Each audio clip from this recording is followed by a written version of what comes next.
Ravindra sir, ये बड़ा जो आप तो दिल्ली में बैठे हुए हैं और देखिए जो हम बात करते हैं, ये लोग इनकी कोई था नहीं ले सकता किस, क्योंकि ये क्या निकल जाए उनका, तो वो उस टोपी के अंदर से कबूतर की जगह खरगोश निकल आए, क्या निकल आए। एक कुल मिला के आज की तारीख में तो लग रहा है कि अपर हैंड नीतीश कुमार जी का। नीतीश कुमार बड़ा, उनसे बड़ा तो शायद कोई प्लेयर नहीं। उस समय उनके पास एक रिकॉर्ड बनाने का सुनहरा अवसर भी है, कई सारी चीजें हैं, लेकिन फिर भी जो चीजें आज जो घटित हुआ कि पहले वे जाने वाले थे, सूचनाएं दी गई थी, और हम सुबह से देख रहे थे, सुबह से भारतीय जनता पार्टी के प्रदेश अध्यक्ष शायद उन्होंने कहा नहीं नहीं साहब, नीतीश कुमार, नीतीश कुमार, नीतीश कुमार, और सारा टर्न डाउन। लेकिन अब वो भी तो कोई भूला नहीं है ना, जो अमित शाह ने कहा था कि विधायक दल फैसला करेगा, हम नहीं करते, हमारे यहाँ नहीं होता, हम नहीं होता, जबकि कितनी बार किया है। तो जो दिल्ली में बैठकर आपके पास अपने क्या सूचनाएं और आपका अपना क्या विश्लेषण है रविंद्र जी? जी नमस्कार संजीव भाई। देखिए असल में विश्लेषण आप मुस्कुरा रहे थे बीच बीच में, बड़ा आपकी मुस्कुराहट में देख रहा था, कहीं कुछ आपके पास में कुछ ऐसा लग रहा था कुछ निकल के आया हुआ है।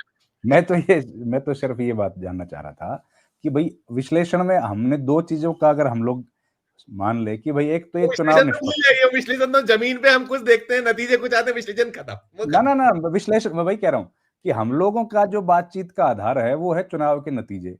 तो या तो चुनाव के नतीजों को हम लोग मान लें कि भाई निष्पक्ष चुनाव हुआ है, इसमें कोई गड़बड़ नहीं है, और चुनाव के नतीजों को सही मानकर हम लोग अपनी बातचीत जारी रखें। अभी उन्हें 22 चुनाव और कराना है, 22 और कराएंगे वो चुनाव, 22 और कराना, निष्पक्ष और 22 कराने, 21 और बचे अभी तो उनका विश्लेषण भी अभी आज ही कर देते हैं, कोई मसला तो है नहीं।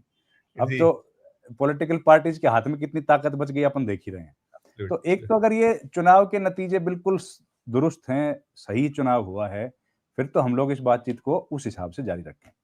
और एक बात ये कि भाई नीतीश कुमार का सेहत अगर वो सवालों से परे चली गई है तो फिर हम लोग नीतीश कुमार को फिर से कह दें कि भाई वो तो अपने हिसाब से फैसले ले रहे हैं। अगर ये दो बातें हम लोगों को स्पष्ट हो जाएं तो मुझे लगता है सबसे ज्यादा आसानी होगी, क्योंकि इन्हीं दोनों बातों पर पूरे चुनाव के दौरान असमंजस के संकट लगातार बादल छाए रहे। नीतीश कुमार के पूरे 90 विधानसभाओं में या 90 रैलियां नीतीश कुमार ने इस दौरान करी हैं, जो रिकॉर्ड हमारे पास आया, उनमें उनका भाषण बहुत छोटा छोटा रहा, बहुत लंबा भाषण कहीं दिया नहीं, और 90 के 90 विधानसभाओं में जो भी उन्होंने भाषण दिया वो सब पढ़ के दिया। नीतीश कुमार ने एक जगह भी ऐसा भाषण नहीं दिया जहां पर बगैर पढ़े दिया हो। तो ये बात थोड़ी सी अचरज भरी तो लगी मुझे तो कि भाई नीतीश कुमार इस तरह के व्यक्ति नहीं है जो भाषण ऐसा देंगे। उसके बाद उसके पहले से भी एक मौका तो नीतीश कुमार के पास था कि वो जब प्रेस कॉन्फ्रेंस करने के लिए आए थे, वो भी उन्होंने चूक गए या चूक जानबूझ के वो नहीं आए। तो इस पूरे चुनाव में जो मैं देख पाया संजीव भाई, वो तो ये देख पाया कि नीतीश कुमार को किसी तरीके से आम जनता से या लोगों से छिपाने की कवायद होती रही कि इनको दूर रखा जाए और इनकी सेहत के बारे में या इनके बारे में किसी तरह की बातें सार्वजनिक ना हो। नीतीश कुमार ने कोई मीडिया के साथ कोई इंटरेक्शन नहीं हुआ। एक इंटरेक्शन जो हम बता रहे हैं 30 सेकंड में, वहां से वो चले गए। उसके अलावा नीतीश कुमार हमेशा सवालों के घेरे में रहे कि भाई इनकी सेहत ठीक है। उसके बाद जो पॉलिटिकल पार्टीज के साथ गठबंधन की बातें इन लोगों की हुई, उसमें नीतीश कुमार कहीं नहीं। एक वीडियो आया था, वो भी 15 मिनट की बैठक का अमित शाह के साथ, इसके अलावा कुछ नहीं आया हमारे सामने। तो अब यकायक क्या तो क्या इसका मतलब ये उसके उनकी सेहत की सारी बातें खराब हैं, गलत हैं, ये मान लें अगर, तो हम लोग ये कह सकते हैं कि नीतीश कुमार अपने होशो हवास में बिल्कुल हैं, और उसी तरीके से जो उनकी पंडिताई है राजनीति को लेकर के, जो चाणक्य नीति उनके पास है, उसी के हिसाब से वो चल रहे हैं। फिर तो हम लोग इस बात को कायम रखें, आगे बढ़ें कि भाई नीतीश कुमार बिल्कुल सेहतमंद हैं, और उनके बारे में जो तमाम बातें थी हम लोगों ने देखी सुनी सार्वजनिक मंचों से, वो सब गलत थी। फिर तो बात सही है। लेकिन अगर नीतीश कुमार के बारे में जो अधिकतर बातें फैली हैं कि उनका अपने सेहत पर, अपने दिमागी संतुलन पर और अपनी पॉलिटिकल पार्टी पर कंट्रोल खत्म होता जा रहा है, संजय झा, लल्लन सिंह जैसे लोगों ने कंट्रोल कर लिया है, और वो लोग बीजेपी द्वारा प्लांटेड हैं या फिर बीजेपी के साथ कॉम्प्रोमाइज्ड हैं, फिर इस बातचीत का तरीका हम लोगों को दूसरा करना पड़ेगा। तो ये दोनों बातें अभी तक मेरी जानकारी में तो क्लियर नहीं हुई हैं, लेकिन कई लोग कहते हैं कि नीतीश कुमार बिल्कुल दुरुस्त हैं, तो हम लोग उनकी बात मान सकते हैं, क्योंकि सीधे तौर पर अपने पास उस बात का कोई जवाब है नहीं कि नीतीश कुमार सही है कि नहीं है। फिर आज जो घटनाक्रम हुआ, ये घटनाक्रम थोड़ा सा असामान्य तो है। आमतौर पर ऐसा होता नहीं है कि कोई व्यक्ति जिसने घोषणा कर दी हो, या कैबिनेट का ही काम है, कैबिनेट की आखिरी बैठक थी, अब तो कैबिनेट मीटिंग होगी नहीं, हालांकि कैबिनेट तो जिंदा है, कैबिनेट तो तब तक बना रहेगा जब तक कि मुख्यमंत्री इस्तीफा ना दें। लेकिन विधानसभा भंग हो गई, उसके लिए जो उन्होंने, या उसका भी बोला 19 तारीख शायद करेंगे, अभी नहीं किया है, 19 तारीख तक वो बनी रहेगी। और कैबिनेट की बैठक में इस तरह के फैसले आमतौर पर होते नहीं है। हमने पहले भी देखा है कि सेम डे जब वो बैठक करते हैं तो वो सिफारिश कर देती है कि भाई विधानसभा भंग करने की सिफारिश करी। ये भी नई बात देखी कि 2 दिन के बाद उन्होंने कहा कि 19 तारीख को करो। इसके पीछे की कहानी भी अभी समझना थोड़ा-सा मुझे लगता है जरूरी है। वो डिकोड कर, मेरे को तो नहीं समझ आई क्या है, लेकिन अगर कोई दूसरा साथी बता देगा तो अच्छा रहेगा। तो ये 2 दिन का वक्त लिया है, और जब उन्होंने असेंबली को डिसॉल्व करने के लिए बोला ही नहीं है, तो फिर वो गवर्नर से मिलने के लिए क्यों गए? ये भी बात अब अजीबो-गरीब सी है कि भाई जरूरत तो नहीं थी कोई जाने की, या तो इस्तीफा देने के लिए ही जाते। और आमतौर पर तो इस तरह की जो मेजोरिटी होती है, तो वो इस्तीफा दे के जब देने के लिए जाएंगे तो हाथ की हाथ तो गवर्नर बोल देते हैं कि अब आप सरकार बना लीजिए, उनको न्योता देते हैं।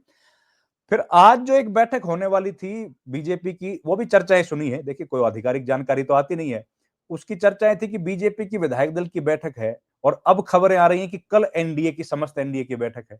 तो ये एनडीए की जो बैठक होगी, वो एनडीए की ठीक वैसी ही बैठक हम लोगों को लग रही है जैसी हमने लोकसभा चुनाव में देखी थी, कि बीजेपी के संसदीय दल की बैठक तो आज तक नहीं हुई है, लेकिन एनडीए के संसदीय दल की बैठक हो गई जिसमें नरेंद्र मोदी को अपना नेता चुन लिया गया था। तो ये जो संसदीय दल की बैठक होने वाली है, अब जेडीयू की अलग से बैठक वैसे तो होनी चाहिए, जेडीयू की अलग से हो, हम सभी पॉलिटिकल पार्टीज अपनी अपनी बैठक करने के बाद फिर एनडीए की बैठक में जाएं। वो तो तरीका अभी तक हम लोग फॉलो करते आए, देखते आए इस लोकसभा चुनाव के पहले। लेकिन अगर वही लोकसभा चुनाव वाला प्रेसिडेंट को यहां पर अप्लाई किया जाएगा, तो एनडीए की अगर सारी इकट्ठी बैठक होगी, तो इसका मतलब तो हम लोग ये मान के चलें कि फिर तो मामला सब तय कर लिया गया है, फिर किसी तरह का विरोध रहा नहीं है। क्योंकि अगर नीतीश कुमार को मुख्यमंत्री बनाना है कि नहीं बनाना है, इसका फैसला तो कर ही लिया गया होगा। और खबरें तो ये हैं कि भाई 20 तारीख तक जो है, 20 तारीख को शायद खबरें आ रही हैं कि 20 तारीख को होगा वो शपथ ग्रहण का कार्यक्रम। तो नीतीश कुमार का मुख्यमंत्री बनने की सब जगह यही चर्चा है कि वो मुख्यमंत्री बनेंगे। वो हम लोग भी सुन ही रहे हैं संजीव जी, देखिए कोई अंदर की खबर हमारे पास भी अभी तक नहीं पहुंची है, यही सुन रहे हैं कि नीतीश कुमार बनेंगे। लेकिन नीतीश कुमार, अगर इतना आसानी से नीतीश कुमार को मुख्यमंत्री बनाना होता, तो मैं थोड़ा ये नहीं समझ पा रहा हूं, उनका नाम घोषित करने में तो बीजेपी को फायदा ही था। उस फायदे को क्यों चूकेगी जो बीजेपी इतने माइन्यूटली हर कदम को लेके चल रही है? उसको इस बात का भी तो एहसास रहा ही होगा कि नीतीश कुमार के चेहरे पर ज्यादा वोट मिले। तो मुझे तो ऐसा लगता है कि भाई नीतीश कुमार को अगर मुख्यमंत्री बनाना होता तो घोषित करते, और अब जिस तरह की मेजोरिटी आ गई है तो नीतीश कुमार की उतनी ज्यादा जरूरत बची नहीं। नीतीश कुमार के पास उतनी ताकत तो मुझे नहीं लगता कि वो दूसरी तरफ चले जाएंगे। और पार्टियां टूटना तो कोई बड़ी बात है नहीं कि सारे 80-84 जो विधायक है वो उनके साथ बने रहें, इसके भी थोड़े से कम संभावना है। 12 सांसद हैं ये हम लोग सोचते हैं, पर उनके वो हम लोगों ने देखा ही है सर, बड़ी बड़ी पॉलिटिकल पार्टीज एक झटके में टूट जाती है सरकार में, 2 ईडी के नोटिसों में। 2 ईडी के नोटिस में कोई, वो तो कोई बड़ी बात है नहीं पार्टी को किसी को भी तोड़ना। तो थोड़ा सा देखिए असमंजस है, नीतीश कुमार ने आज इस्तीफा नहीं दिया, इससे असमंजस नहीं है, बल्कि मैं तो इससे थोड़ा सा परेशान हूं कि उनकी सेहत कैसी है। उनकी सेहत अगर दुरुस्त है तो फिर देखिए सब सवालों के जवाब है, फिर तो नीतीश फैसले खुद लेंगे।